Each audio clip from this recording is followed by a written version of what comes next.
চলো ফ্রেন্ডস, এই কপিগুলো দিয়ে একটা রেসিপি করব। নিরামিষ হবে রেসিপিটা, কিন্তু খেতে হবে দারুণ। চলো প্রথমে কপিগুলোকে কেটে নেওয়া যাক। এদিকে আমি কড়া বসিয়ে দিয়েছি, কড়া গরম হয়ে গেছে, কড়াতে দিয়ে দেবো তেল। ওদিকে তেলটা গরম হোক, ততক্ষণ আমি মশলাটা বানিয়ে নিই। মশলার জন্য নিয়েছি টমেটো, আদা আর কাঁচা লঙ্কা, আর নিয়ে নেবো জিরে। এদিকে তেল গরম হয়ে গেছে, আমি ফুলকপিগুলোকে কেটে গরম জলে ভালো করে ধুয়ে নিয়েছি। এবার আমি ফুলকপিগুলোকে ভেজে নেবো। আমি একটু হলুদ দিয়ে ফুলকপিগুলোকে ভেজে নেবো লাল লাল করে। ফুলকপিটা কিছুটা ভাজা হয়ে এসছে, এইবার আমি দিয়ে দেবো ক্যাপসিকাম কুচি দিয়ে এটাকেও একটু ভালো করে ভেজে নেবো। ফুলকপিগুলো ভাজা হয়ে গেছে, এইবার দিয়ে দেবো কেটে রাখা আলুগুলো, হালকা নেড়ে নেবো। আর এর মধ্যে দিয়ে দেবো কিছুটা সোয়াবিন। যেই সোয়াবিনটা আমি অনেকক্ষণ আগে ভিজিয়ে রেখেছিলাম, এখন আমি এটাকে জল থেকে তুলে নিয়েছি। এইবার এই সবগুলোকে আমি ভালো করে ভাজবো। এইবার এর মধ্যে দিয়ে দেবো পরিমাণ মতো নুন, দিয়ে দেবো হলুদ।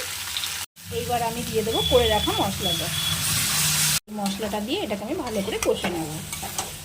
এই দেখো ফ্রেন্ডস, এটা কষানো হয়ে গেছে, খুব সুন্দর একটা গন্ধ বেরোচ্ছে। এইবার আমি দিয়ে দেবো জল। জলটা দেবো পরিমাণ মতন। ফ্রেন্ডস, এটা হয়ে এসেছে, আমি দিয়ে দেবো টমেটো সস, আর দিয়ে দেবো গরম মশলার গুঁড়ো, আর দিয়ে দেবো ঘি।